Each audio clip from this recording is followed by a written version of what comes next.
Hello, everyone. Welcome to the podcast. Once again, we have assembled the Avengers. Maybe the Timu Avengers, but the Supplement Avengers. For those of you that don't know of us, we have probably a combined 100 years of industry experience, I would think. We've got current and former competitive bodybuilders. We've got CrossFit athletes. We've got vitamin store brand owners. We've got supplement brand workers, as well as reviewers, educators, and everything else. Our goal here is to kind of educate, help, and open the field with whatever questions you guys might have. Anybody that's watching, feel free to drop a question in the comment section, and we'll do our best to ask. So, guys, of course, once again, welcome and happy to see you guys. How's it going? Thanks for having me. Good to see you. So, guys, so I guess we'll start with the big news of the week. Rumors of Glaxon coming back. Are you guys hearing that? I talked to Mr. Strange himself 2 days ago after he posted, and I was like, bro, don't you play with me. But yeah, he's actually trying to get back into the old Instagram right now. So I think it's going to be very interesting. I mean, Sam was not, I don't consider him the driving force behind that brand at the time and all of their success. I mean, obviously he played a part of it. I think Joey Savage, with his very unique formulas, had a huge component of that. So it would be very interesting to see what direction they go in if they do come back, which I assume it's going to happen. Yep. So we actually just got a question about some of their products, and some of them were tested and they didn't meet the claim. So I'm hoping they reformulate everything, get everything third-party tested, actually third-party tested, and I truly do hope, because he might not have been the driving force, but he actually gave a shit about the company. Right. Yeah. Yeah. That's for sure. So has anybody tried? I mean, I think some of us have tried the products, but was there any products that we've tried from them that we'd like to see back? I mean, I love the Specimen. That was probably the first product I tried, their pre-workout. Specimen was really good. They had a digestive powder, if I remember correctly, that was relatively good. I want to say it was maybe an orange flavored. It was pretty good. I mean, this is probably 5, 6, 7 years ago. But yeah, it was, I don't remember too many of them, but Specimen was really good. Yeah, I like their thermal. They had a non-stimulant Thermogenics. That's what it was. Right? That's what it was. It was the thermal that was an orange flavored. It was good. Yeah, so I'd like to see that one come back. Anomaly was a good one, but now that everyone's got Pepti Strong, I don't think it necessarily has to come back, right? But that was always a good one. And then even their grit joint formula was decent, right? But I came at, Glaxon was one of those brands where I didn't get too involved with, because it just, to me, it was almost confusing, right? I mean, all their ingredients were trademarked, patent ingredients. It was great formulas. If you didn't know what you were looking for, it could have been really overwhelming to a consumer. And the way, some of the stores I'd shop at, they'd brand block it, right? So, it wasn't like the pre-workouts with the pre-workouts. Glaxon all sat together in some of these stores. So, the artwork and everything was very overwhelming to just a general consumer. So, it'd be interesting to see, if that all kind of stays with it, or if they kind of maybe tone it down to make it a little bit more, I guess, general population, general supplement user, as opposed to the people who follow reviewers, know the industry, know the ingredients they're looking for. Yeah, I think that's a great way to put it, because they had some really advanced formulas, and they tried to do a lot of scientific things to everyday categories. And I think like you were saying, Brandon, it might have been hard for some people to grasp if you weren't really in this whole arena that we're in.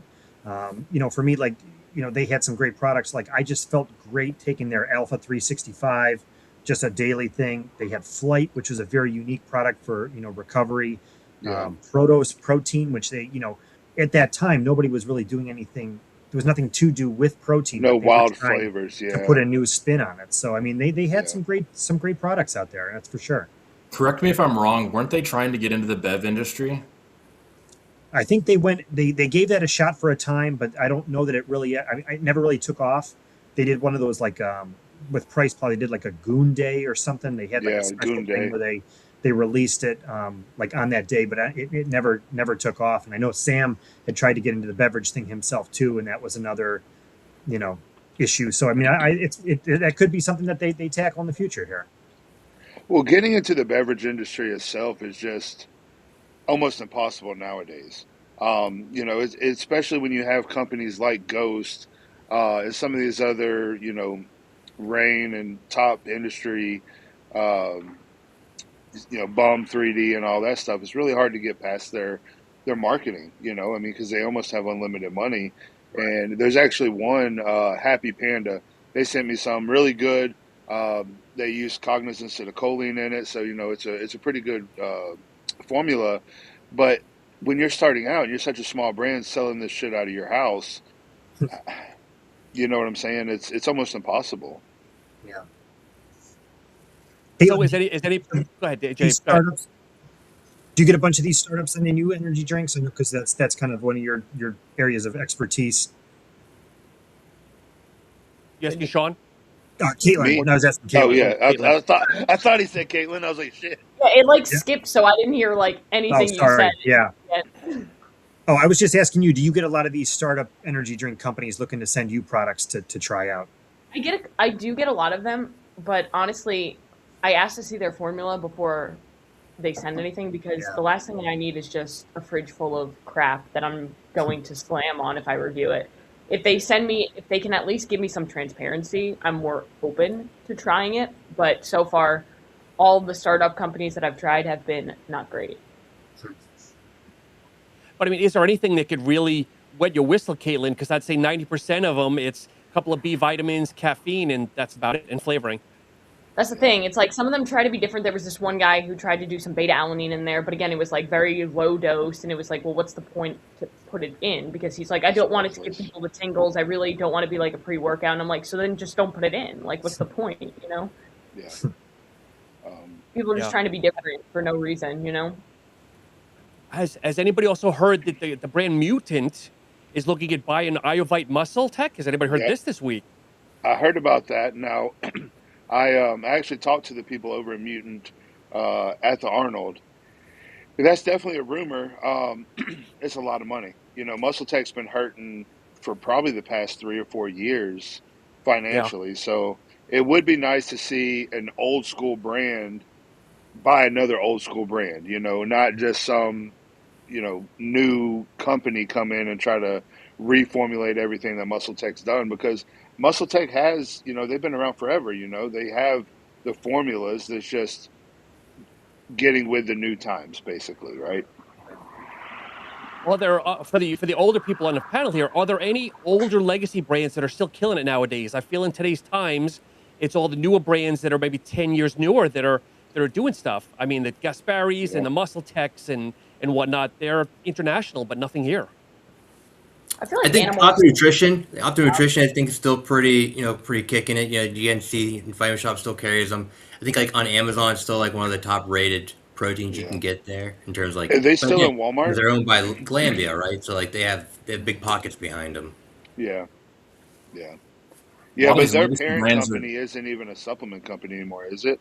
It's just a finance um, parent company. Basically, portfolio. They have, you know, Optimum Nutrition. I think I could be wrong on that one, but No, I think that the global supplier of protein, either them or Dymatize. I think it's one of those two that kind of furnish the Dymatize. market. Yeah, yeah, So Dymatize is pretty much everywhere. Hmm.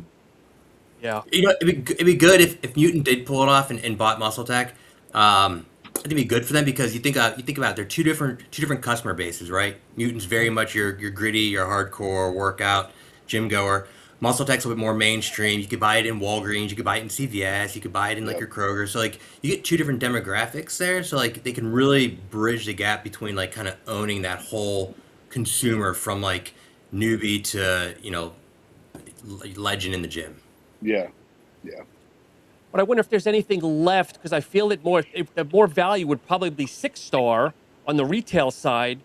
Where I personally feel like Muscle Tech tried to reinvent themselves with the yeah. paraxanthine, but I felt they've never emerged from the ashes. And I hate to say that, but It's hard to say that because I've been around just for forever as well, and Muscle Tech was probably one of the first proteins um, that I tried, and the first pre workouts and stuff like that years ago, outside of Jack 3D and all that stuff. But they were the first real Decent ones. The problem is their flavor profiles are still going to be basic, right? Especially Yeah. how do you compare to Jason over at Muscle Sport Yeah. when when all you have, and I love Muscle Tech. Their chocolate is phenomenal, but when you've got two or three, maybe four flavors, and all these other companies have 20 plus flavors to choose from, it's hard to. Now I know they're trying this whole new, pepta protein and pepta test and all this, new age stuff that they're trying. I just think it's a little too little, too late. Yeah. It's They're really price. leaning very heavy into You're that. not going to be able to do all the creatine peptide, the 185, all their peptide products. You're not going to be able to like afford to buy all that to stay on it if you want to run all that. And No, at the other spectrum of that, it's like how much Pepta is too much Pepta. Like say wanted to do right? their creatine, their protein, their Yep. recovery peptide. Like at one point, like when is it just like not beneficial, and you're just like Yeah. spending too much money. It's like you said, it's like if there's a financial issue, it's like they're trying to like bring out all these high ticket items to try and like bring back some of that financial stability. Yep. But I just don't think consumers will spend it. Yeah, no, I agree. I mean, a lot of us get stuff from companies. Let's be honest here. A lot of us get stuff from companies, but we still have budgets. We still go out and buy Yeah. products. And I know Yeah. with a lot of these $80, $90 products, I would never want to try them. That's out of my budget. Well, you got to think the single dad or the single mom definitely isn't going to be able to afford it, and you got a two income household. What's going to be more important, a $30 thing of creatine or a $90 thing of creatine? So Yeah. it's hard to it's really hard to justify that when you and your wife are both working 60, 70 hours a week and struggling to pay the bills and whatever the issue could be. And then you got a baby at home, then that just takes over everything. So you're going to go buy the cheapest creatine, the cheapest protein that you can find. It's hard to go against that. Yeah. I feel Yeah. like for their consumer base, it probably would have been smarter for them to put all of the money that they're putting into the peptides into like, hey, let's make better flavored proteins or like better quality products there. But I feel like so many people are just riding on the peptide high right now. Yeah. Yeah. Well, they could have leaned into the whole boogeyman with blessing a lot more. I think that Yep. would have been really beneficial because they did the pre workout with the paraxanthine with boogeyman punch and all that stuff. It was actually a really good product. I still got a tub in my closet that I'm keeping, quote unquote, keeping because I don't want to use it all because it's going to be hard to get it eventually. But it's an actual, it's a really good product, and I do really like paraxanthine. However, they should have leaned into that a lot more than, with the one, all the peptide stuff, because like you said, nobody can afford it. So that brings up a good question. I want to ask you guys about that paraxanthine. For those of you who may have used that before, do you like that as much? Better, worse than just straight caffeine? I would love to hear you guys' opinions on that. I'll go last on this one. So I tried the pre-workout because again they were actually guests on a podcast. So I had Raza, who's like the VP of R&D, Yep. Sean, who's one of the main guys behind Paraxanthine, Sean Wells, I think his name is. Sean Wells. Yeah. So for people that don't know, caffeine has 3 metabolites, and I forget exactly what paraxanthine is one of them. So the big clout was you feel less dirty and there's less crash. Again, I don't know about the crash. For me, I don't really think I felt anything different. I mean, it was well dosed because I think that it was like 275 milligrams of caffeine it equated to. So for me, I thought it was good, but I didn't think there was anything better or worse. I mean, it's not like I'd go out and buy specifically for paraxanthine, but I didn't feel much of a difference. Yeah. I was kind of the same way because I consume a lot of caffeine, and when I go to paraxanthine, I don't feel it. But I sell paraxanthine to a lot of people that can't do caffeine or refuse to, and they really like it. So I think it either needs to get marketed to people that maybe don't want caffeine, or if you are trying to wean yourself off of caffeine, it can be something to get you to that end game. Because I think for like most of our stem heads, it's just not what we want. And I'm personally a huge theobromine fan. Like That's the other metabolite. Yeah, it's another one, and I respond super well to that. That plus caffeine I love, but paraxanthine's just not. It doesn't do it for me. Yeah, you know what, Justin, I'm with you too. As someone who I tolerate caffeine just fine. I have no issues. I don't have the negatives that some people report on that. So when I've taken a product that is just paraxanthine, it didn't quite kick just the way I wanted it to. So I've never sought out products that had that versus caffeine in it. Would be interesting to try paraxanthine plus theobromine and remove the theophylline part of it, which is associated with a lot of the nasty side effects. Try that pairing. Yeah. I haven't, but that would be an interesting pairing to test out. So I actually use it quite maybe a little opposite of everybody because I'm the same way. I can drink a gram of caffeine a day and go to sleep, in 3 hours, right? And I'll be fine. So I never took it for those purposes. I actually kind of used it as a non-stim pre-workout on days when I just didn't want to take, a heavy caffeine source. And I that's how I justified it to myself anyways. Yeah. But yeah, I would actually, that's probably a good idea, is to try it the way Justin just said. But can I don't know if you can get theophylline like on its own though, because isn't theophylline truly like a class 2 drug or something? Yeah, actually, yeah.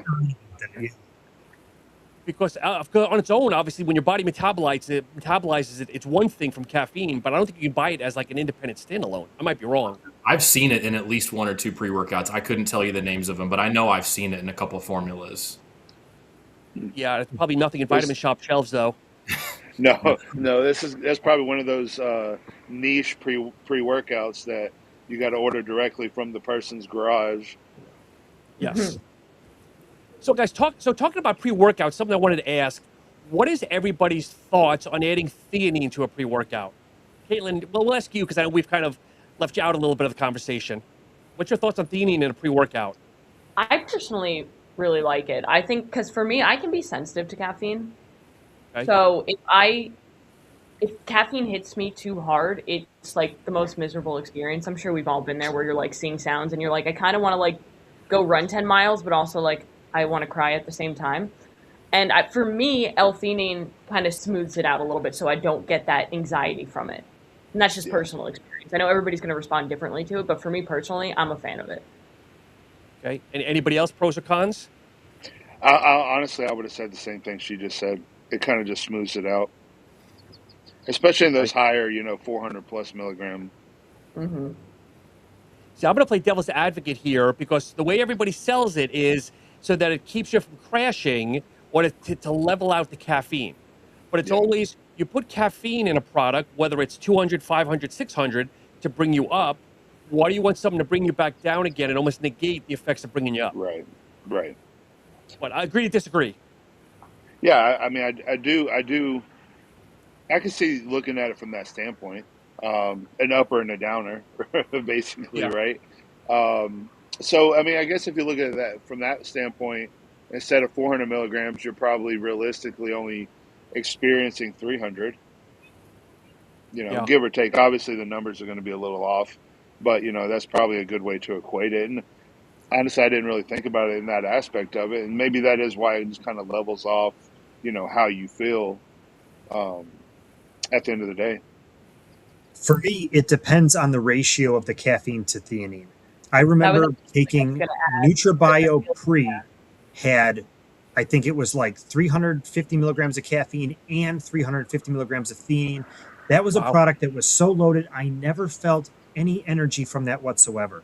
But if I took a product that was, say, 300 milligrams of caffeine and, say, like 100 milligrams of theanine, that was a much smoother experience where I felt the up from the caffeine and then the still, like Caitlin was saying, like kind of like that smoothness where you don't feel overstimulated. So for me, it's all based on the ratio. So when you purchase, Dave, do you now look for like a 2-to-1 or a 3-to-1, or does it even matter to you? It depends on if it's in there. Like, I'm not going out looking for it. If I see a product that's in there, that it's got it in there, I want it to be at a relatively low level. And when I say low level, like if I'm saying like if it's a 300 milligram caffeine, I don't want it to be on par with that or even exceeding it. So it kind of just depends. Okay. Wasn't the research on caffeine theanine done at a 2-to-1 ratio where theanine was double caffeine? Isn't that kind of where that standard came from? Yeah. I wouldn't say you're right. I want to see theanine at like half of caffeine. Yeah. That's a good way for everybody listening to look at it as well. So when you're going and picking these products off the shelves, you can oh, this is what, Dave was talking about the other day on the podcast. And it just kind of helps you correlate, the ratios. I think it's an example of like not always more is better, right? Because like some people might be like, oh, well, this has like 300 milligrams of L-theanine, and it's like, okay, but is that actually necessary, or is it just to make the people look better? Yeah, it's just fluff. Mm-hmm. I think there's also partial confusion for people that know somewhat about subs, but not enough, because we're talking about pre-workouts, but then you could grab a sleep aid, and sleep aids have theanine in it. Most of it have theanine in it as well, so it's like, where's the dichotomy? Yeah. So, okay, so we talked about this last time, but someone just asked, what are our thoughts on pre-workouts that contain creatine, or even mixing the two together? I know we talked about it, but maybe we'll bring it up again for S. Thompson here. Thank you for commenting. Yeah. Brenton, what are your thoughts? I mean, do you independently take them? Do you look for both in one? I take them separately, but if I have a pre-workout with it in there, so I actually have I think it's Black Ant right now from was it Redcon? I think it's Redcon or Bucked Up, the Bucked Up Ant product. It has it in there, so if it's gonna put it in there, I want at least the 5 grams of creatine and nothing else dosed down. I don't mind a big, 30 plus gram scooper.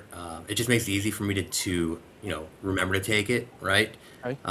So I can go either way with it as long as it's going to at least be 5 grams. But if you're throwing like a gram in there or anything like less than 3 grams in it, it's like don't bother. Just load it up with something else. Yeah. But now but then in that case you probably have a second standalone on the off days that you're not taking a pre-workout then. Right. Yeah. And then so. And even like, now like what they want you to take up to 10, 20 grams of creatine a day. I think having a standalone on top of a pre-workout with creatine in there already just helps you easy to get that, 10 to 15 grams that they, if you want the cognitive benefits, right? Because then you could take, 5 grams after your workout, you take 5 grams at night. It just makes it easier to do that type dosing. Yep. Yeah, I'm kind of on the same page. Like, if it's there, cool, but make sure it's 5 grams. Like, I reviewed an electrolyte creatine product a couple of weeks ago, and it had 3 grams of creatine in it, and frankly that kind of pissed me off. It's like, okay, either I'm going to add like 2 extra grams plus of creatine to my hydration, or now I'm just like not getting sufficient amounts of creatine if I'm using that solely for my creatine source, Caitlin, what do you use daily? What do you personally use daily? Because I know I don't want to stereotype, but I know in the days females were always kind of anti-creatine because you hear the water bloat and the retention and all the other stuff. Old BS hat. Like, what do you personally use daily or weekly? Personally, I just use like raw nutrition creatine monohydrate, and if I want to get fancy with it, I have these Panda creatine chews on my shelf that I'll use. But I used to take a pre-workout that had creatine in it, and it was like one of those things where on my off days I forgot to take my creatine because it was like, oh shoot, it's in my pre-workout. I'm so used to it being in my pre-workout, but if I'm not training, I'm not taking that, obviously. So how much do you take a day then? I'm sorry, 5 grams. Yeah, just 5 grams. Okay. And I saw your review on the Panda tablets, and obviously you like them. I really enjoy them. My husband, I gave him the other flavor. He's done with them already. I think he had too much creatine. Have you guys tried the animal version? I tried them. They're phenomenal. Arnold, the Smarties version. It's literally, it's like a Smartie. It's crazy. And I like the tablet or the chew better than a gummy. First of all, the creatine gummies taste like shit to me. Like, literally tastes like I'm chewing on creatine, and that's just not fun. And the tablets are more of like it gives you like Smartie vibes.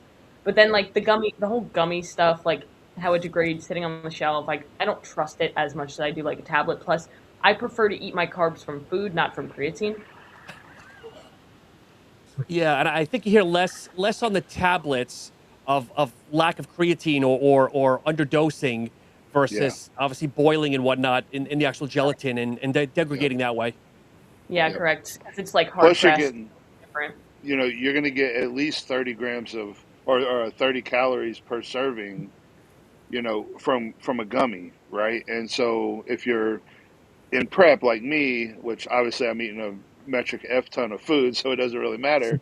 But, if you're, 2,500 calories, 30 calories adds up pretty quick, Yeah, I mean, I've had clients before. That's like one of the things that like, oh, I didn't track it, and now if I'm taking 10 grams of creatine, for example, a day, and I'm consuming like 12 grams of carbs and creatine, it can make a difference if somebody's in a fat loss phase. Yeah. Justin, do you feel a lot of people coming in asking for gummies, the gummy craze within the retail area? Yes. I don't mind it, but it's amazing how many people will say, quote unquote, I've heard that gummies are better or Okay. they're better for you. And I don't know who's saying it, but it's just kind of interesting. But I'd like to find that reel to respond to that. I would too. I would say it's nobody on this podcast is saying that shit. I mean, creatine's creatine. Like, Yeah. if they're well made, if they're tested out fine, whatever, then it doesn't really matter. You're just going to pay a little more for gummies, but yeah, it's interesting. Some of the things I hear. I just did that review on the Great Bites. And they're third party, true third party tested. The right 5.08 or something like that per serving. But that's not sustainable for somebody, once again, that's in a fat loss phase. If you're just going about your life and you just want to eat some gummies, then sure, eat as many as you can. Me personally, as a competitor, I'm taking 10 grams a day, so I'm not trying to add 60 grams or 60 calories on top of my normal food. Yeah. I'd much rather see. I personally, I do love the tablets, and I do have the tablets in there, and my wife actually enjoys them as well. But I like to drink my creatine on the way to the gym, and then when I get to the gym, I drink my pre-workout. And if it like S. Thompson asked, do you combine them? Well, with 10 grams, you can combine them. I can drink 5 on the way to the gym if the pre-workout has 5 in it. But like Caitlin said, if it only has 3, then I'm like, well, how the hell am I going to add 7? It doesn't work that way. Then I'm trying to do way too much math at 3 o'clock in the morning. It just doesn't work out. So yeah, honestly, if it has anything under the 5, then I just won't even entertain it. Yeah, and the reality is with creatine, like, consistency is what matters the most. So like, I'm okay with taking a gummy if they're going to track it, and if that's the way that they need to stay consistent. Like, my mom won't take the powder because she's so sick of taking like all these different powders for her health, but still happily eat the gummy. So cool. I'm glad that you're taking your creatine. Sean, how do you use creatine in your prep? Do you cut it out at any point? No, we run it all the way through the show. Let me rephrase that. If the look is where we want it a few weeks out, then we're not going to change anything, right? But if we feel like, hey, we need to pull down just a little more, we in theory we would. But I've been with John Jewett for 5 years now, and all the shows that we've done, I've never pulled creatine ever. We've ran 10 all the way through the show. Still take it that morning when I wake up, just like I would. We treat the stepping on stage and the pumping up backstage as you're going to the gym, right? So as I'm headed to the venue, I'll drink my creatine. Every now and then, this last show, I actually drunk a pre-workout, when I was backstage getting ready to pump up, because we were ready, right? We know what the look looks like so the Wednesday, hypothetically, before the show, he'll be like, hey, send me pictures post-workout. Then I'll send him pictures post-workout. And if, he gave me 500 grams of carbs for that meal and I spill over, then we know to pull back to 400. We know the pre-workout needs to come out. We know the BCAAs need to come out, or whatever we're taking. But if we like the look going into the show with what we're utilizing all the way up, whether it's the BCAAs, the creatine, the pre-workout, and all that stuff, why change it?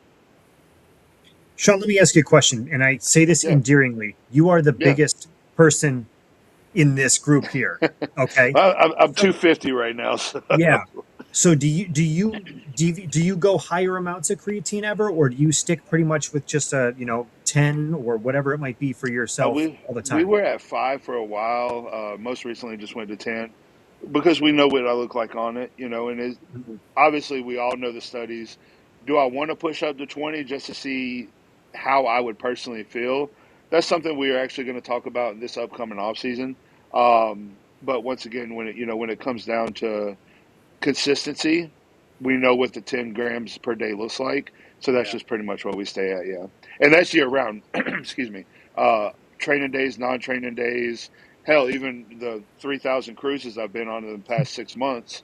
I'm taking luckily the creatine tablets, have been around for, a few months now. So that helps. But even before that, I'll just 5 grams in a little baggie and look like I'm carrying cocaine around, but I don't give a shit.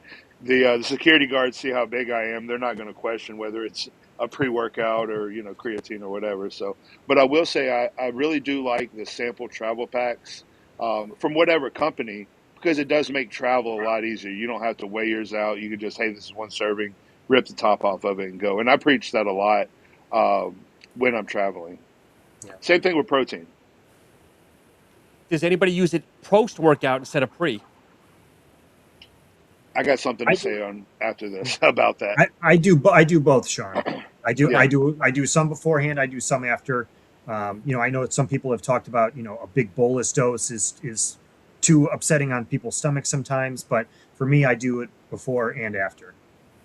Same. Okay. I'll do usually 5 grams pre, and then about 2.5 grams either intra or post to get I shoot for like 7.5 grams. I've tried 10. 10, I don't feel good on 10, so 7's like my sweet spot. Yeah. Gastric distress or what, Brandon?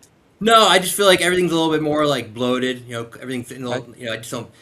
I retain a little bit more water. I just feel a little more like like larger than I want to be in stuff like that. So I dial back to 7. 7's good. I can stay in my caloric deficit and still have good lifts. Yeah. Okay. Go ahead, Sean. What were you gonna say? Yeah. So what I was gonna say about that, I mean, it's taking it pre and post is fine, but once you're saturated, quote unquote saturated, it's basically a 24-hour half-life unless you're 2.5+ gallons of water and you're peeing it all out, right? So if that's how you take it, that's fine, but it wouldn't hurt you to take it, pre-workout or all post-workout. I see a lot of people posting, when should I take it? When's the optimal time to take it? Just take it. Yeah. Just take it every day. Thank you. Whenever it's convenient, and that's not, and that's, once it's in your system, it's in your system. Now, if you go a week without it, then obviously you're going to notice a difference, right? But even if you accidentally forget it on your rest day, it's not really the end of the world, But Sean, if you take it post, the absorption is 328% greater than prior. I thought it was 368. Shit. Yeah. Different articles. Different articles. It was a different article. So guys, I That's have another question. Go ahead, Caitlin. That's like the grape juice thing. So I posted a video and it has like 500,000 views. It went viral of me putting creatine in hot water. Oh my gosh, mind blowing. And one of the biggest comments is like, no, you should mix it with grape juice. That's the best way. Okay. Grape juice isn't magical. It's just an insulin spike. I mean, it probably tastes good. Yeah, probably. I mean, if you like grape juice, but I'm not wasting my calories on grape juice. Not that good. No, it's Caitlin, not that if good. you probably looked at their Instagram, they were probably in their 50s and 60s that lived off the grape juice in the 90s, like I did. I'm going to date myself here. Or they had no pictures. Yeah, that's usually what it is. So S. Thompson just asked about BCAAs and EAAs, and I'm actually glad they asked this question. Honestly, if you're getting enough whole foods and you're eating enough protein throughout the day, it's really not going to matter at the end of the day. Yeah. I always use the analogy if it's like you're, pouring water over yourself while you're sitting in a pool. Yeah. Mark Lobliner has entered the chat. Yeah. No, I do use pick a flavor. I do use EAAs religiously, right? But like I said, I think I mentioned last time, I don't I don't eat a lot, right? And I use EAAs as kind of like a meal replacement, right? I actually take the HumaPro, which is like an amino acid. Wow. Yeah, so I like that stuff. I take 2 scoops post-workout. I'll do a scoop in the afternoon because I keep my eating window from 1 to 9.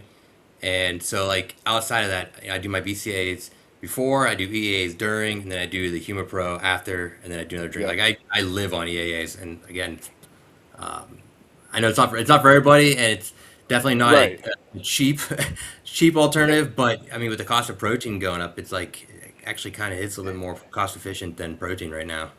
Right. Well, that's an extenuating circumstance. Go ahead, Caitlin. Yeah. Well, that's kind of where I was going. There are definitely circumstances for it. So, for example, I have a client who's a vegan. Absolutely. I'd want them to take EAAs with an insuperior source of protein. For myself, when I'm training, if I have like a longer session, I'm going to make sure that I have EAAs because I just would rather have it than not. Is it magic? Probably not, but it makes me feel better. Yeah. Yeah, I use an So intro from a myself. competitor's, yeah, I was about to ask, how do you use it? But from a competitor standpoint, I'm eating an hour and a half before and maybe 45 minutes to an hour afterwards. So it's really not going to matter on, my specific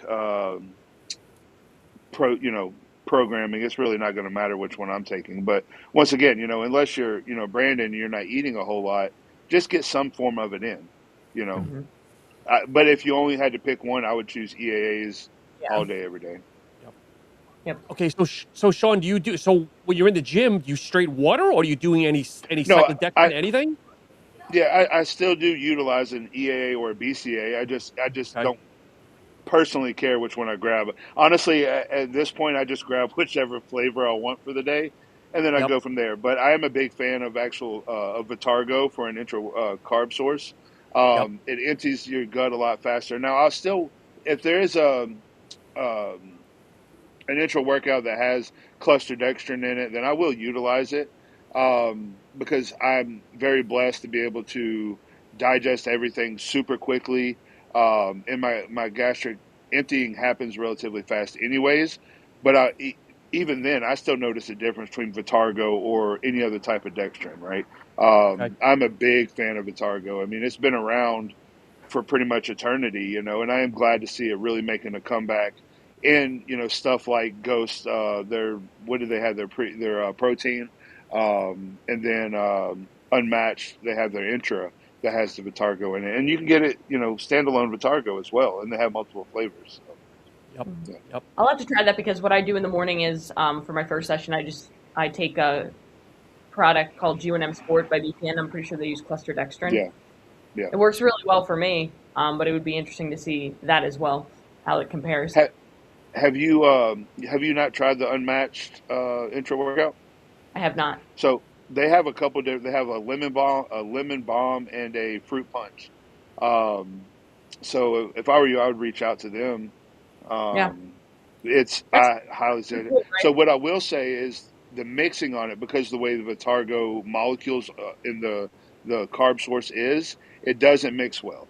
So what I personally do is I'll put the powder in, and then I'll use my milk frother and Mm. stir it while I'm pouring water in it, and then it ensures it not clumping up. But if you don't and Mm. you just pour water on top of it, every time it will clump up on you. Good to know. Okay. Interesting. Yeah. Hey, while we're on the aminos topic, is anybody familiar with Perfect Amino? Uh, Mm-mm.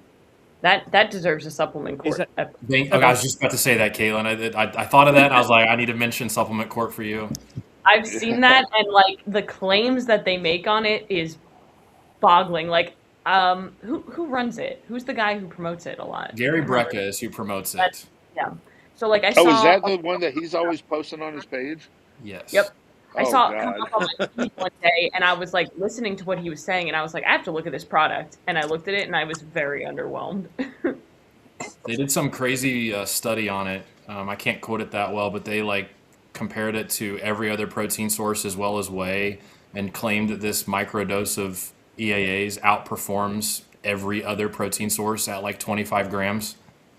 Is the wildest thing ever. I was just curious what your guys' thoughts were on it. Straight It's to crazy. court. And for funding, yeah, Straight to straight to court. court. Guilty. Guilty of bullshit. Automatic guilty. well, it's also like if you guys follow EFX, they have an amino product that they've been touting that it's 22 amino acids. And when I ask them, where's the one additional that you guys have invented, because there's only 21 amino acids, but I Right. never get an answer. They said it's the perfect 22, and I'm like, well, what's number 22? I don't know if you guys have heard this. Uh, no, I haven't heard that. That's Yeah, the creators of Crealkaline, the greatest creatine on the world. wow. No, I would like to see this new one though. Maybe I need to get on it. So, guys, I had another question here. What are everyone's thoughts on a lot of companies removing DMHA from pre's, but then some companies keeping it in and not even blinking an eye about it? Dave, will defer to you. I know you dabble in some of the gray stuff sometimes. No. I do. I think some brands have built their legacy around being a gray area type of product. You take a Dark Labs, that's what people Yeah. think about. You think of underground, like not I don't want to say dirty ingredients, but things that you're not going to find in Justin's stores, you know. Yep. And I think there's a market for that. There's all sorts of people that are looking for the next, you know, buzzy drug type thing. They don't even care if there's any performance ingredients. They want to get high from some of these pre-workouts, and so there's a market for that. Mm-hmm. Well, that's like Ariagenesis, right? You're not going to find that in and I bring this up a lot because it is a good ingredient, but it's not something you're going to find in a vitamin shop or a GNC, or, you know, it's not a mainstream ingredient because it's not FDA approved. Well, you know what I mean, right? But yeah, I'd like to know Brandon's thoughts on that one though, on the DMHA. Yeah, I think, like Dave said, I mean, it's a market for everybody, right? Everybody's gonna, you know, I think giving people the option to use it if they want to use it, they should be able to, right? And you'll seek out those products. It's just like with any, you know, back alley supplement, SARMs type stuff. Like if people are gonna want to find it, they're gonna find it and use it. Yeah. And you know, it's good for, you know, it's good for the independent retailers who want to carry it, right? It's like those mom and pop stores that are like, you know, I'll carry that. I'm not a GNC or a vitamin shop. I can, you know, carry some things that they can't carry, and it allows them to sell some, you know, products that people have a desire for. Now, for me personally, I'll use that if I can and find some, but it's one of those. It's like one of the ingredients where, like, okay, to a certain age, you know, maybe if you're, you know, 35 and over, you might not want to, you know, keep pushing the DMHA, but, you know, the younger guys, if they're, you know, as long as they're doing the research and monitoring everything else that goes along with it, I don't see any harm in, you know, maybe dabbling here and there, maybe not every day. And if you're not going to drink 6, you know, energy drinks on top of that, you know, it's like moderation's key, right? Right. Yeah. Yeah. Well, that's the problem, is most of these kids aren't doing the research. Mm-hmm. Justin, what is the one you sent me the other day that had something really obscure in it? Was this the one that had Cialis and a pre-workout? Yes. Wow. Do you remember what it was? And I don't know if I can bring it up, but yeah, it was like 2 grams of Cialis, but I think there was something else that was kind of a little sketchy in it too. No. Give me a second. Talk amongst yourselves. I'll find it. Okay. It was DMAA, Cialis, yohimbine, Yes. caffeine, a lot of the traditional pre-workout ingredients, but I have never seen Cialis. Of course, right on the front it said not for human consumption. So they did Well, that at least part they correct. covered their own ass. Yeah, at least they covered their ass on that one. People do Well- anything to sell some pre-workout. I will say I fell into the I've got to try it category and took a Cialis before leg day one day. I definitely thought my legs were going to explode. It was probably one of the better leg days I've ever had. However, it does what it does, and it's not something you really want to go to the gym and walk around with. Luckily, I train at a private gym, so it wasn't something I had to worry about. But yeah, it works. I'm surprised somebody actually put it in a pre-workout and got away with it, though. So what you're saying is you're not working out in your hot skin spandex that day. No, I definitely didn't have my posing suit on while I was squatting that day. So I'm going to bring it up here in a minute. We have somebody asking, has anybody heard of Nipro, NIHPR protein isolate? I'm probably going to say no, but I'm going to see if I can share it here properly. Bring it up here for everybody to see. Let's see. Okay, let me blow it up for everybody. Okay, so it's a family is a revolutionary collection of hydrolyzed protein ingredients that redefine how the world's experienced protein, engineered through advanced precision hydrolysis and molecular protein infusion. Delivers unmatched taste, digestion. Let's see if I can find an ingredient panel here. Download a brochure, which scares me right off the bat. Oh, yeah. That's a fun one. Let's see. Ingredients. Our ingredients. Nipro core powders. Collection. Carb fix. I'm going too fast for everybody here. Let me know. But let's see here. I just want to get to the root of this because I hate. That's another peeve of mine when companies just show me the ingredient panel with one click. Don't let me surface. Yeah. This sounds like it sounds like this is the ingredient, right? It sounds like it is the hydrolyzed ingredient. It looks like they're selling it to. They would sell it to, say, like a Muscle Tech or a protein bar company. If I'm right. Oh, yeah. Oh, Like yeah. Okay. Yeah. Kind Well, no, of here they like have- Nutritech. It's in Yeah, Nutrigen. let's see. Is What it the hell? hydrolyzed protein science representing years of research and refinement? Delivers a smoother taste, superior solubility, creamy mouthfeel. I don't Brandon, I know. think you're exactly right with what your assessment on this is. I think you're Yeah, right. Yeah, yeah. see, It's almost like an estrogen, right? So, Yeah. or a cognizant, or something like that. So I'm trying to find a that's what it price looks though, 'cause like. that's going to dictate to me if they're telling me it's $99 for a 2-pound tub. yeah, it looks Yeah. like it's just like a hydrolyzed protein. Who's I think was it Precision Protein from High Tech? I think they still make like a hydrolyzed protein. Yeah. You don't see too many hydrolyzed anymore, but I think that's what it is, just a hydrolyzed ingredient. Yeah. Yeah. So to answer your question, listener, we don't know. Obviously, something new, which we appreciate bringing to Yeah. our attention here. It, they're supposed to be they're essentially considered like pre-digested, right? So it's supposed to even break down even faster than your isolate. Yeah. And so this company's just trying to like make that cool again. Yeah. Honestly, at that point, I'd still pick a protein with something like digestive in it. Um, I know it works. Yeah, and I think that's what It's not a companies are doing, gimmick. right? You get the concentrate that has the digestive enzymes in there now. It's a Yeah. good way to keep your costs down, keep the consumer happy because you can buy a cheaper protein, but Yep. get the same effects as say like a hydrolyzed or an isolate because it's got the panel of enzymes in there to help break Right. it down for them. Yeah, Yeah. don't So pay now, $99 for 2 pounds of protein. Don't do that. Protein is expensive. Don't do that. Don't do that. so Definitely don't do that. host Sean, I know that you said that before that you've had issues with that Digizeb or Digiceb or however you pronounce it, right? Yeah. The not Muscle Foods. Whatchamacallit? We talked about earlier. Not Muscle Foods. Muscle Uh, Tech. no, the brand that does strictly protein. That has all the different flavors that we talked about earlier right at the beginning of the show. Muscle Sport. Muscle Sport. Yeah, I don't. There was something with the dosage or something. I used their product once and it tore me apart. And I hate to say that. I'm not knocking them, because I tried the rainbow cookie because I'm being from New York. I was like all over that, and I did Yeah. full scoop, half a scoop, quarter scoop, and it just tore me apart like bad cramping. Wow. And the only thing I Huh. could think of when talking to not Anthony, who's the owner, Jason. Jason. Basically. Jason, he said maybe the Digizep is just not agreeing with me right. Yeah. I mean, everybody has a unique microbiome, Oh, yeah. right? Anything like that, some people are going to thrive with it. Some people, it's just going to affect them differently. That's like the same thing with some people shouldn't take probiotics because of their gut bacteria, and some people love them, Some people Yeah. have to. Yeah, exactly. I am one of those people. And Yeah. you've been very open, Caitlin, that Casin doesn't agree with you, correct? Correct. Yeah. What I found is that like I'm starting to like experiment with it a little bit as I'm doing reviews, and like if I do like a milk protein isolate, I'm okay. If I Right. do like ultra filtered milk, I seem to be okay if I'm doing it in small amounts, like just sampling it. So I'm kind of trying to play around with it to see if my gut has become more resilient as I age. Okay. Justin, I know last And it time you does wanted to do open, that. Yeah. Justin, you wanted to open the floor a little bit about thermogenics. Do you want to open up the floor a little bit about fat burners, thermogenics? Was it something specific or just like a blanket question?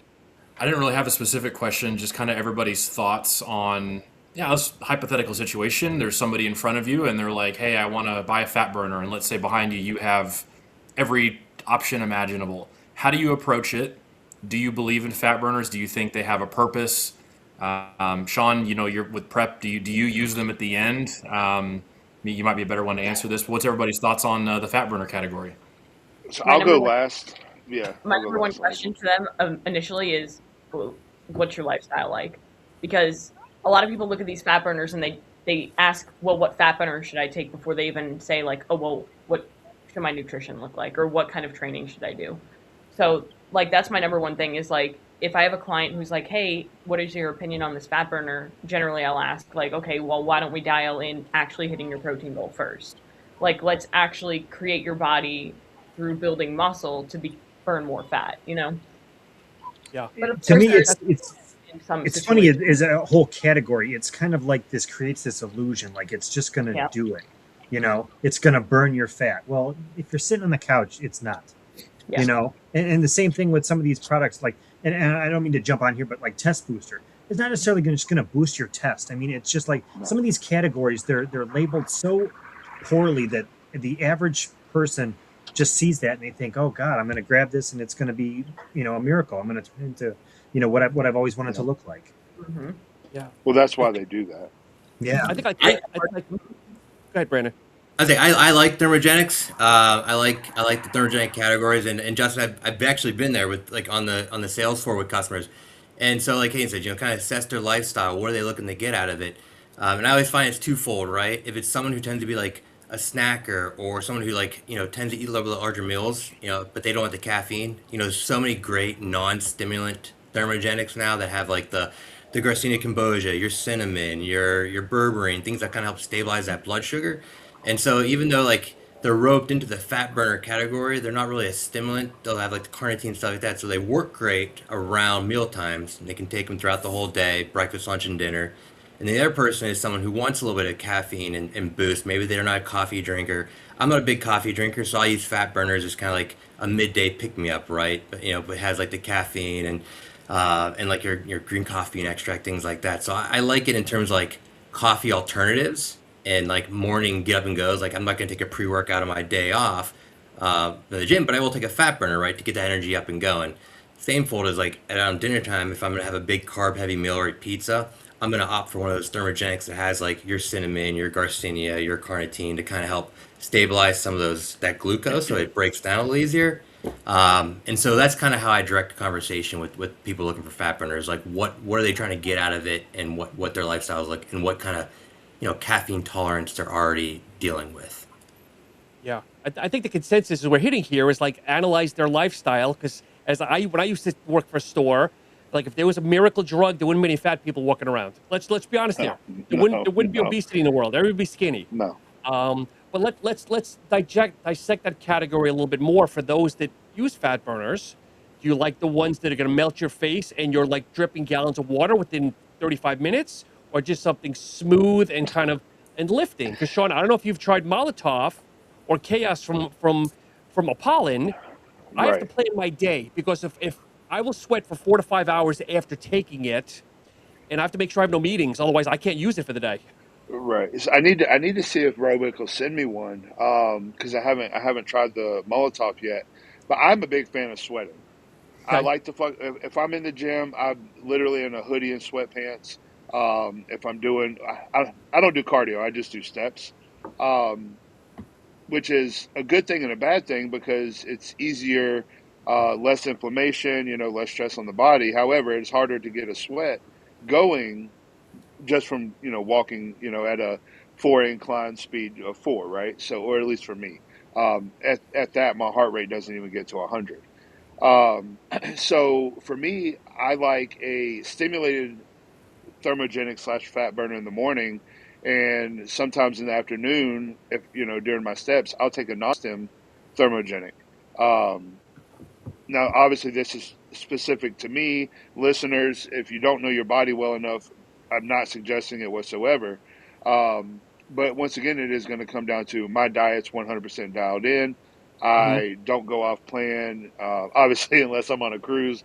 But for the most part, I'm 100% of the time, because it is my full-time job. So if I was to go to Justin and be like, hey, I want a fat burner, what do you suggest? I'm going to be a lot different than, Joe Schmo down the street who's sitting on the couch eating potato chips, hoping his test booster is going to make him want his wife more, and hoping this fat burner is going to make him, not have to do cardio. But at the end of the day, it is going to be very situational. And I truly believe that if it came down to a non-stim or a stimulated thermogenic, I would have to go a non-stim, because it's going to be a lot more. You're gonna be able to use it a lot more throughout the day.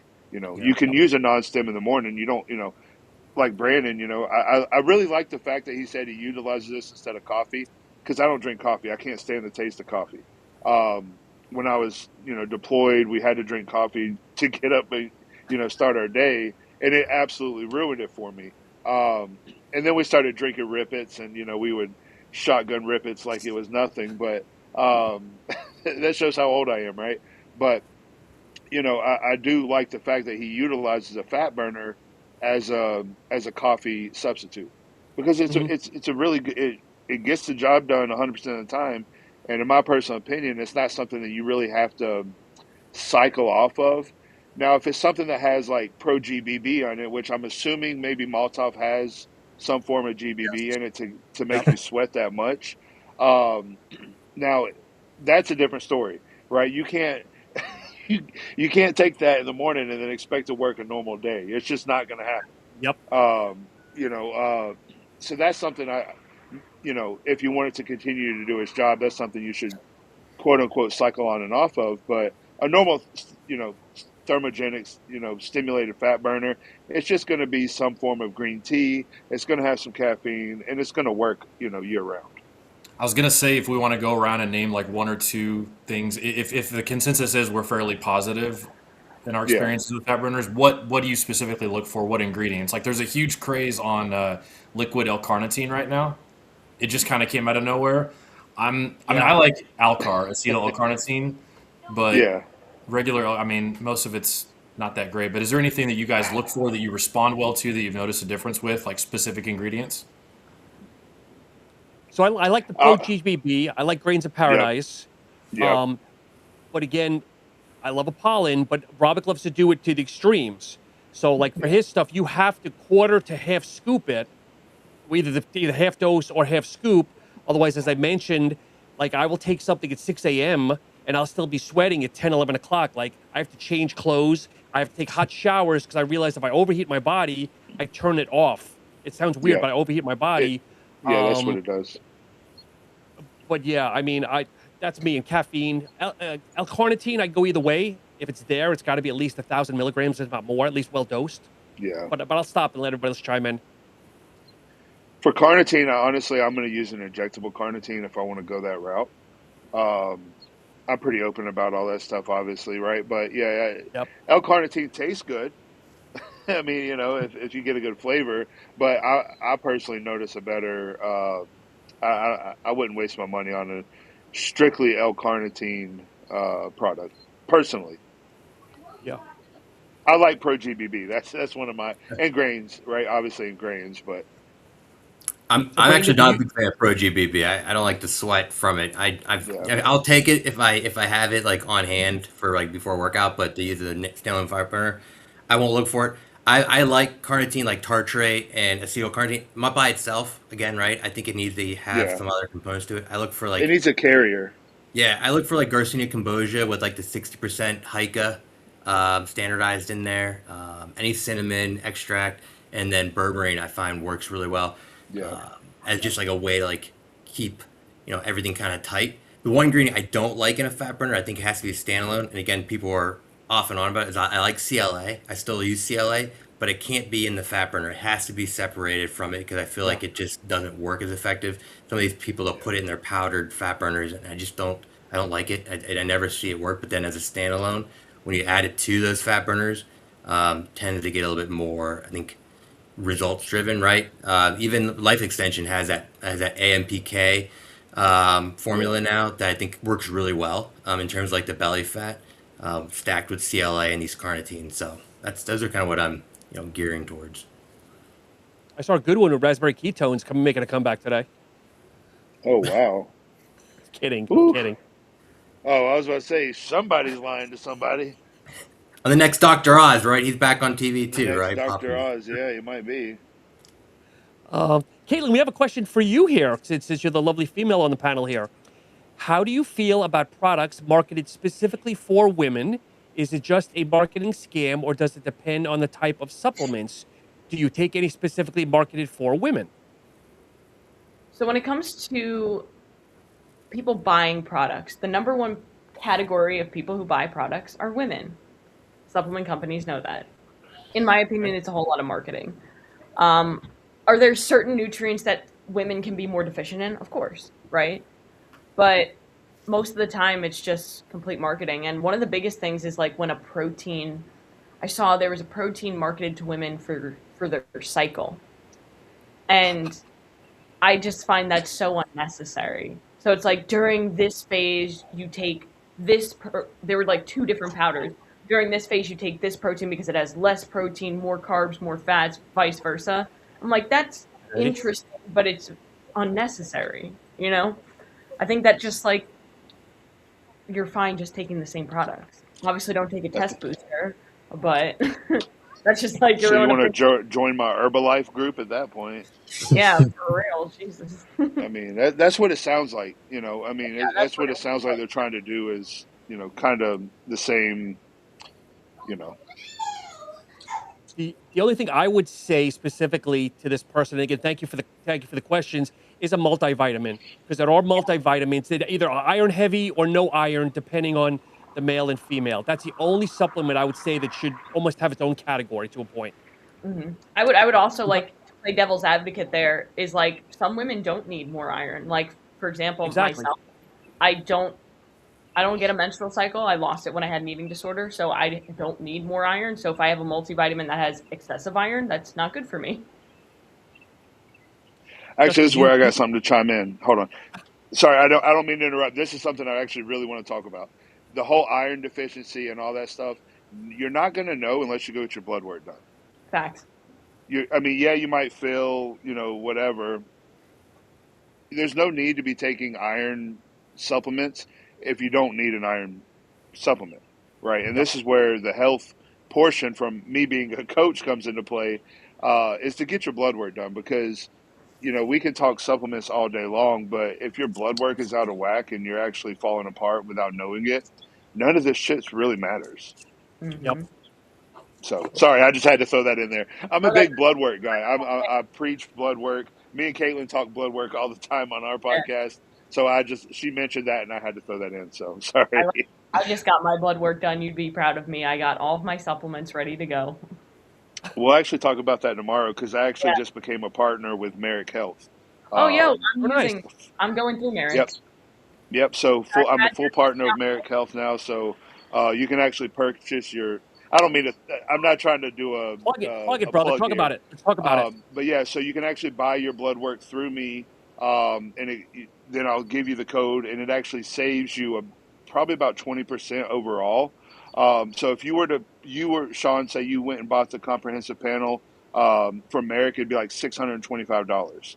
But if you bought it from Okay. me, it's only $500, and you Where still were you get Right. everything the same. Do what? Where were you like 3 months ago when I needed you? Well, we've actually been working on this partnership for about a month and a half, 2 months now, going back and forth with how I wanted to present it to my clients and to the general public, because I didn't just want to here use my 10% code.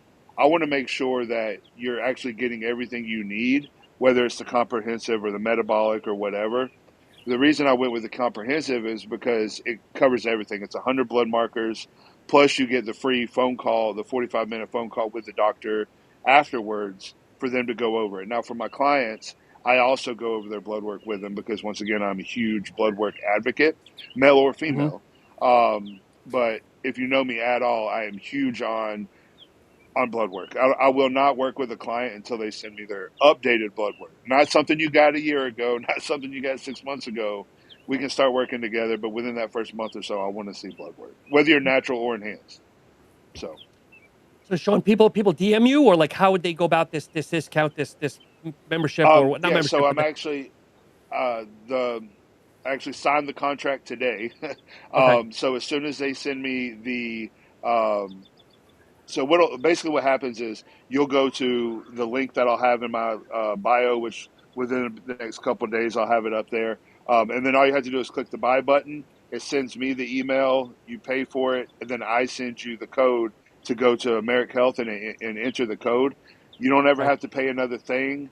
And now, if you go through them and buy your TRT or your Cialis or whatever it is, then that's a cost that you work out with Merrick themselves. But as far as the blood work goes, that all goes to me. I give you the code to get your orders. So you'll go to Merrick Health. You'll put the Sean 10 or whatever the Yeah, I know. whatever code they is, because they haven't given me the code yet. But whatever the code is, you'll go put that code in. It's completely free from that point because you've already paid it, right? So Yep. my biggest thing, like I said, was ensuring that the client or the athlete or whoever gets the biggest discount. Because let's be realistic, 10% off of 600 is a lot of money, but why Yep. not make it 500 or versus 625 or Yeah. whatever it is? So yeah, but yeah, sorry, didn't mean to plug that, but No, that's blood okay. work is very important, and we could, like I said, we could talk supplements all day long, but if your blood work is off, you're not going to lose fat. You're not going to gain weight. It's just you're just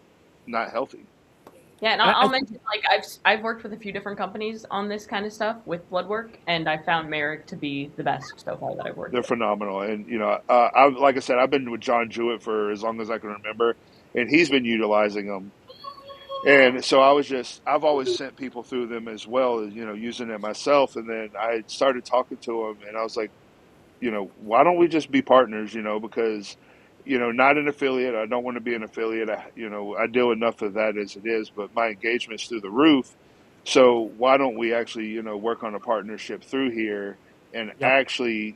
actually kind of bridge that gap, because there is a big gap between top tier bodybuilders that can afford $600 to $1,000 a month, every couple months for their blood work, and the average person who is going to struggle to pay for $500 twice a year. So Yeah. that was my main concern, is making sure the client athlete, consumer is more taken care of at the end of the day. So I just want to end on that note, Sean, and thank you for talking about that. So I think it's Yeah. important. Many people, they do their labs once a year for their physicals, but I think a lot of people are still scared to take them because they don't want to. They're fearful of what's going to show up. But I think Yeah. it's the opposite. I mean, even if you get the basics for 150, have it done twice a year. Once through your Yeah. doctor, and shell out the money to have it second time a year. Yep. Twice a year at least. I would recommend a minimum of twice a year, and if you have insurance through a company, more than likely they'll pay for the basic CBC metabolic hormone panel. You might not get your T3 and T4 and all that, but at least try to get your basic hormone panels done, Yep. because you don't know what you don't know. You might feel fine, and inside your liver is trash, or HDL and all that stuff's ridiculous. So it's something that we will all spend a bajillion dollars on supplements, but you're too scared to go get your blood work done. That's $150, $200 that can Yep. literally save your life. And there is a point where it's too late. Yep. I get my calcium score done, once a year, just because of the business that I'm in. But that's a whole different, topic, obviously, that we could talk about on the next one. But the last thing I'll say about it is, you might be scared, but think about how much more scared and regretful you're going to be when the doctor comes up to you and says, "Hey, guess what? You're going to be on dialysis for the rest of your life. Yep. We Yep. could have caught this 6 months ago." Yeah, I agree. So, guys, want to go to the section of the show for people that have it here? I know I saw a Yeah, couple of people that had their. I'll, I'll toast you with my water. All right, so we all agreed. So most of us we've got the new Barebells. So I got the chocolate milk drink. It has no caffeine. It's 2 grams of fat, 3 grams of carbohydrates, and 24 grams of protein. So Justin, you've tried these before? I actually have not. No. Oh, I okay, all have. right. So I've tried them before. They're really My good. husband tried it too on Saturday when we picked these up. Yeah. The all right. review So I'm was gonna rip open my chocolate here. I had the strawberry, and I'll save my review on strawberry. But it says lightly shake here, so.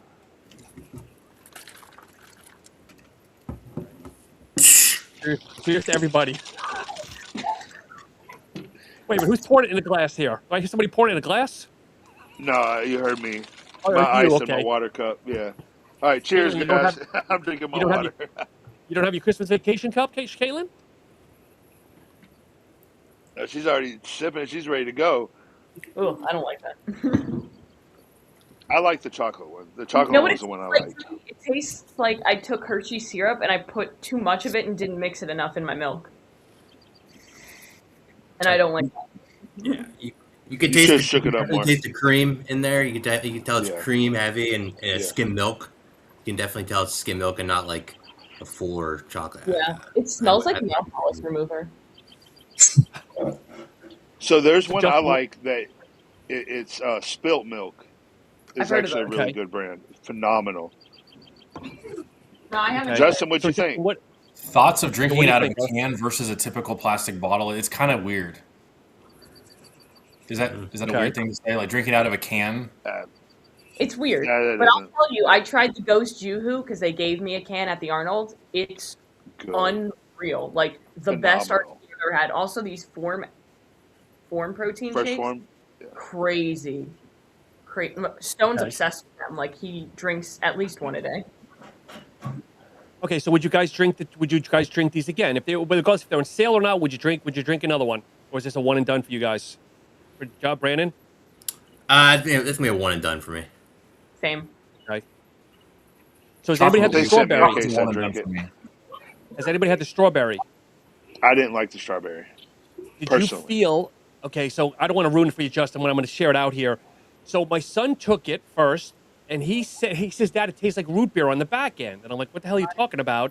So there is some kind of funky chemical aftertaste in the strawberry on the back end. It's I don't know very if you felt it, chemically, Sean. yeah. So you remember? I think we talked about it on the last podcast where the old school strawberries was very chemical like tasting. I got the same vibe from it personally. Okay. So it brought back that old school strawberry flavor, and I couldn't get behind it. Here's my opinion. Barebells should stick to bars. They do that so well. Why mess it up? They do bars really well. So has anybody tried the sodas though? Justin, have you tried the Barebells soda though? Because I think there's caffeine in those, and I think that's a clear drink or clear protein. Yeah, I wasn't a huge fan of that. Also, I haven't had it. It's mislabeled. It should not be called a soda if it has 200 milligrams of caffeine. It should be called a protein energy drink at that point. Protein energy drink. Okay. So Sean, I know you're up there. You're one of the older people on the podcast here. This reminded me back in the day. There was a brand called ABB, American Bodybuilding. Oh that had God, something yeah. similar to this in a brown can. It was almost the size of a soda can, and that's it what was reminds me of going back. Like a normal Coke can. Yep. Yes. Yep. That's what it tastes like to me, bringing me back. Yep. Dave's laughing here. I can see that. Yeah. He probably remembers it too. I do. They were like a sister company of OM, weren't they, or something like that? I don't know. Who, I Dave? remember them back in the day. Yeah. Yeah. I don't remember. You might be right. I'm not going to dispute that fact because I don't know 100%, but I do remember those. And I remember the first time we tried them, they actually sent them to us on deployment. Even if we're not drinking them and we're on deployment, they're bad. They're bad. Just calories though. It's probably just filling up with calories. Yeah. I mean, at that point, I would rather eat MRE. That's when you know it's bad. Yeah, I mean, I'm just being honest. I mean, I distinctly remember them being bad. Like, I'm good. Of course, they were all hot, room temperature, so that probably didn't help. But yeah, I'm good. I'm good. I don't want no part of that. You're taking an MRE. Give me a rip it. The root beer aftertaste is real. That's crazy. Yeah, see? So I didn't think it's weird. cool. Okay. That is wild. It took about 20 seconds after I got done drinking it, but it hit. It's root beer. Yeah. That's so if weird. they called it strawberry root beer, it would hit harder, They'd probably sell it as a niche product. Yeah, strawberry root beer. So I always wonder what the vanilla is like. Have you tried a vanilla, Sean? No, I haven't had the vanilla, no. I'm very picky on my vanilla flavors. Only way I'll like vanilla is if I'm putting in like a Ninja Creamy and I'm mixing some other flavor in it. It's a good base, but it's not something I'm going to choose. No, normally, no. Mm-hmm. Okay. As we wind down here, guys, has anybody tried the new Panda Horchata? I don't know if it's hit the market yet. Has anybody I got it. I did a review on it. It's oh my God, it's amazing. I actually so they have their flavor sprinkle stuff. Their seasoning, their flavor seasoning, and I put their horchata seasoning on my French toast the other night, and then made whey drip and poured that on top of it. Woo! I might go do that right now. That sounds so good. I just got it in yesterday, so it's so good. Oh my God! Dave, did you review it, or what were your thoughts? I don't know if I saw a review. I'll end up doing a video probably next week on it. It's interesting. It's one of the flavors that they come out with that does not have inclusions, and most of theirs are absolutely loaded to the brim. Yeah. But this one does not have any. No, but it's good. Yeah, now, it's good. I do want to say one thing. I got a protein in today. I teased it on my story. I'm not allowed. I was literally told by the owner, I'm giving you this, tease it, but don't say what it is. But when you get it, it's the best flavor of this flavor, the best version of this flavor I've had in my entire life. I'm trying not to say it because it's really, really, really good. What brand is it, Sean? I can't even tell you. Because Okay, as soon as I tell you, you'll know who it is. It was a unique today. flavor, or is Is it unique or is it It's a standard? very unique collaboration. Okay. It's I don't think I've seen another protein flavor do this collaboration before. It's going to be in Costco and it's going to be on the website. So Costco is going to have the all natural sweeteners and Okay. their brand from their website or their version from their website will just have normal stevia. But he gave me a baggie of it at the Arnold, and he said, "Go home and taste this and tell me what you I feel know. it's like." And I'm like, "All right, cool." Do what? I know what You it have to is. text me. So he gave me a baggie of it at the Arnold, and I was like, "Holy shit!" Excuse my language. I'm sorry, but And it's wow, okay. you could smell it how good it was through the bag. It's the richest, creamiest of this flavor I've had in my entire life, and I'm not even like a big. Damn it! I wish I could say, but When trust are me you when I dropping it? say. When can you do it? When can you So let it out? probably in the next couple of days. Okay. All right. So it's going to be. Damn it! Yeah, stay All tuned. right. Next up, Stay tuned. Everybody on this podcast, as soon as I am able to share it, I will tell y'all before I post it on my Instagram. But it's a collab, all you right. say?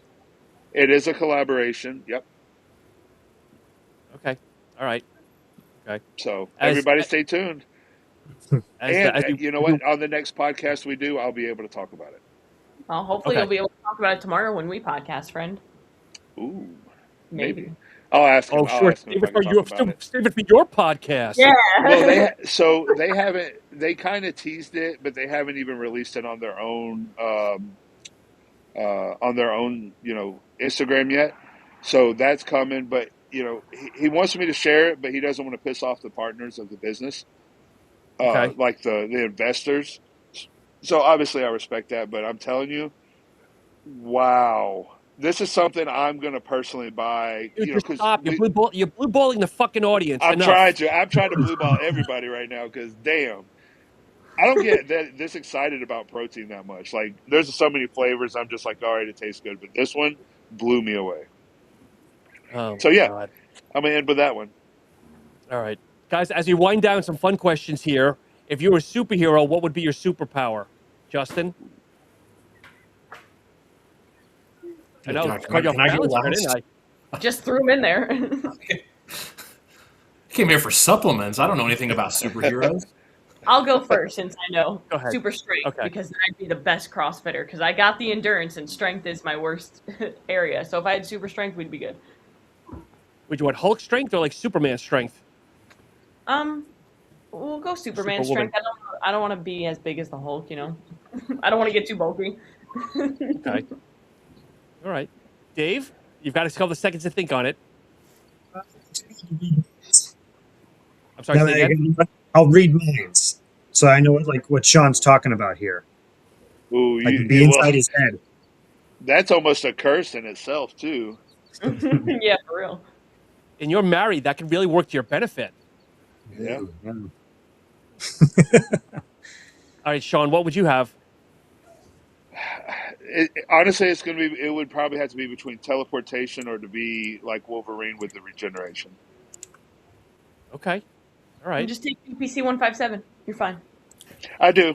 I go. do that and TB 500. There you go. You got the Wolverine stack, So, my friend. Yeah, I know. I need it. Brandon, what would you pick?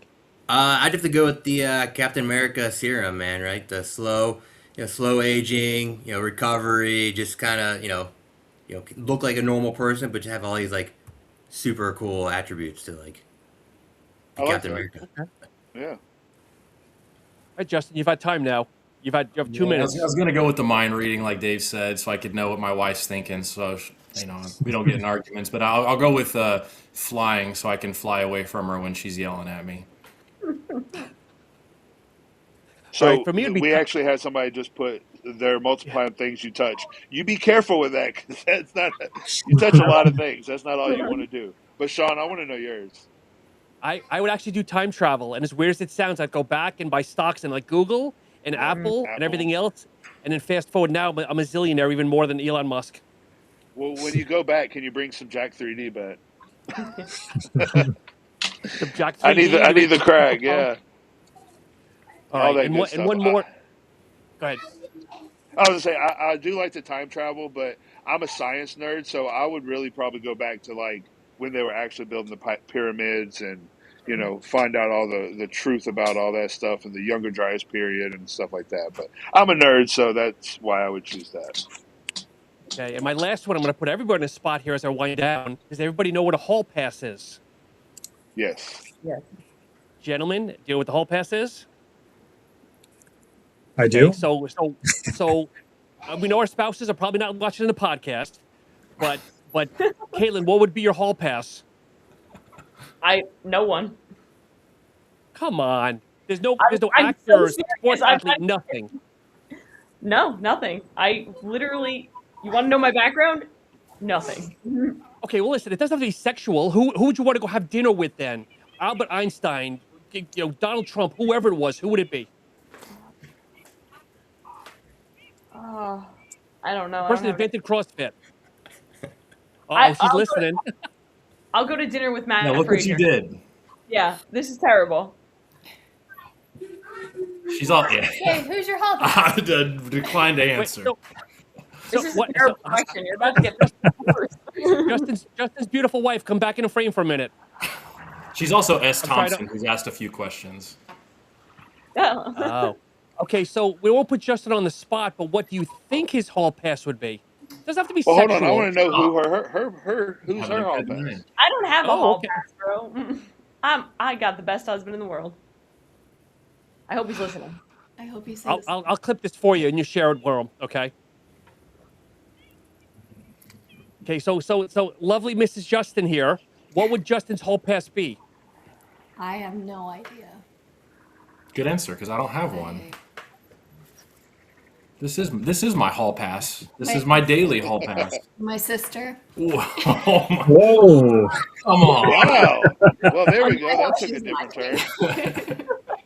Wow. Good night, everybody. Thanks for joining. As the screen goes black. Oh man! Is she a twin? Is your sister a twin?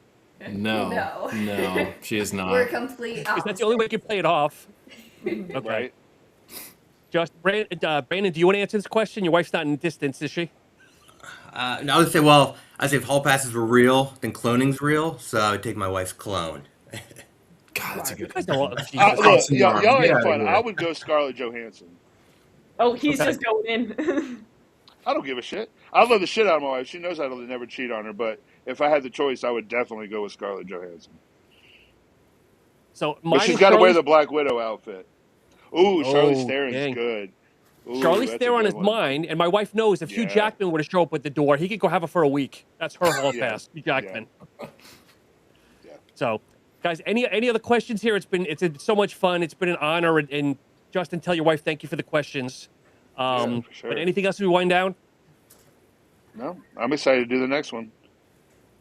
Why don't we go around? Justin, where can people follow you on Instagram? We'll give everybody's Instagram, and we'll let everybody go for the night. Yep, it's a supplement_smarter. Okay. Mr. Cook? I am at cook.dave10. And the big thing here, make sure you follow Dave at least on Fridays when he's throwing out the trash. Ooh. Thank you for the plug. Miss Caitlin? At Caitlin Kenna Fitness. She is the judge of supplement court. Make sure we're looking forward to that. You owe us a couple. You're a little backlogged. A couple, yeah. You're a little backed up, yeah. And Mr. Sean? The Bearded Gorilla. And Brandon, we'll save the best for last. It's at B Ballo, so just how my last name is spelled. Yep. And if anybody's a wrestling fan, Brandon's a closet wrestling fan. He has the biggest collection of wrestling figures. It's true. My 3-year-old keeps finding more in my closet, and I keep trying to find ways to hide them from him because I don't want to break them all. No, don't do that. So again, everybody, Thank you so much for watching. Comment below. Let us know who you like, any topics you want to talk about next time. And as always, thank you guys so much for chiming in. Have a great afternoon and great evening. All right.